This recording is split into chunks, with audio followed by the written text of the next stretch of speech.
Hello and welcome to Walk the Talk. I'm Shekhar Gupta. I'm not standing in front of India Gate or Ramlila Maidan or Jantar Mantar or any of the places from where news comes now. I'm standing at Nandan Nilekani's home in New Delhi. Nandan, welcome to Walk the Talk. Thanks, Shekhar. You are in a good place. An outsider who came inside. Until the other day you were a civil society wala and then you came to the dark side. But it's a safe place to be right now for you. Well, I'm very happy because I've been in government now for 2 years and it's been a great experience for me because I think we're looking at large-scale systemic reforms, the whole idea of giving identity and all the other things that I'm involved with. And I think that's the way really to solve some of the problems that people talk about today. So when you see these faces, this anger, Anna t-shirts, caps, slogans, what does it tell you? Well, these are some of the things that, I wrote about in my book and what Tom Friedman and I talked about in The Flat World, which is that you have... Also in a column that you wrote just That's right. You're in a hyper-connected world. Everybody has access to technology. Middle classes all over the world are angry right now. And there's technology, aspirations have been unleashed. So I think that some of that is playing out. Because in your book also, it was very prescient. You said that aspirations have been unleashed. And unless you can answer those, you could have a problem. Yeah, I think, we all know that there's a demographic dividend, but you need to meet the aspirations of people. And I think it's happening in a big way, but, it's always a challenge to keep up with it. But are we now paying for not doing an adequate job of it? No, I think things are happening. I think, when you look at this whole issue of corruption, I would look at it in a far more holistic manner. I mean, there are challenges of how to deal with natural resources and procurement and all which the government is dealing with.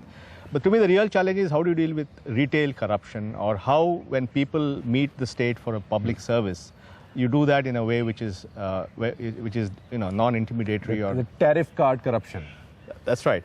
And a lot of the work that the government has asked me to work on, giving identity for the people who don't have identity, making sure that they can open bank accounts without any hassles, making sure that when they get their pensions or scholarships, they can go to any business correspondent and withdraw money.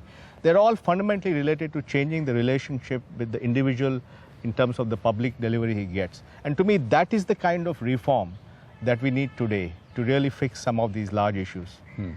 Just explain that a bit more. See, the difference between you and us and a poor person in a village is that if, for example, you are not happy with the service in a particular shop, you can go to another shop. You're empowered by choice. So you can spend your money where you think you get good service.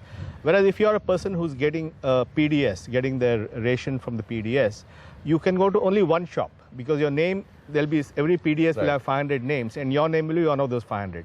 So you are actually now held hostage because you can't go to any other shop if that particular shop is giving you bad service, it's closed all the time, he claims he has no supplies, he gives you underweight stuff, he adulterates it.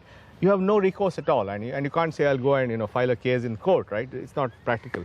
And therefore, I think some of the things we're working, and I'm now coming out with a report on PDS reforms in the next 2 to 3 weeks, will be how to create portability of PDS, so that if I can't get in one shop, I can go to another shop.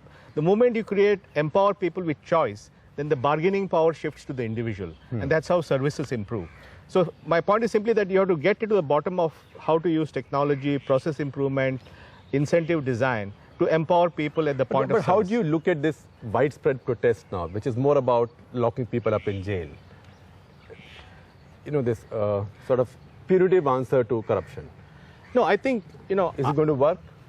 I'm not a great believer that if you pass a law, some corruption will miraculously vanish. Nor do I think that creating a huge army of policemen is going to reduce. You have to go back and look at the systems of a new army of policemen. We have many armies and many police armies. Yeah, I think this is not going to work. I spent 35 years working on how to make large systems work. And you have to fundamentally analyze and improve the systems themselves and make them much more streamlined, reduce interfaces, reduce discretion, much more technology interfaces. There are ways to do these things. This is just one out of many, many things we need. And I think I don't agree with that. This is the only thing we should be doing. NDTV's cricket app, Android and iPhone, fastest scorecard, special analysis, and much more. Download free. ndtv.com/apps.